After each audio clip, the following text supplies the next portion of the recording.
topic du jour company, and that is, of course, Boeing. Were you pleased that Calhoun is calling time at the company, and maybe we're going to see, a return to them being an engineering firm rather than a shareholder allocation firm?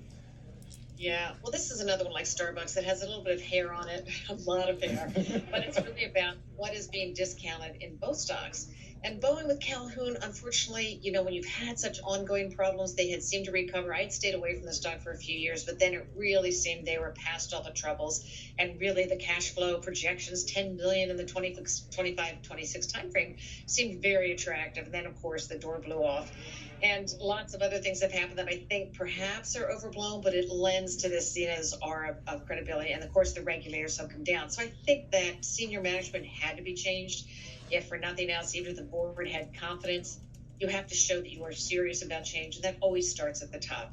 And so I think it's good that they are looking outside the company because they do need fresh eyes. I think it could be a tough role to fill, but they're going to need somebody who really gets, about the quality and the compliance and what they need to do, and really needs to look at there's been some questions about whether their outsourced strategy really kind of backfired in terms of not being able to control the quality, of their suppliers.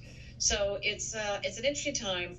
I think, what we know, it's an oligopoly. Their backlog is 8 to 9 years. There will be more orders. It's not a demand issue. It's been an execution and safety issue.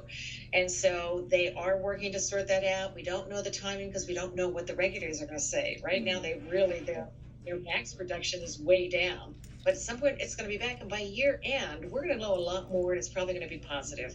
And then the stock will have already moved. So I think the risk reward here is very attractive.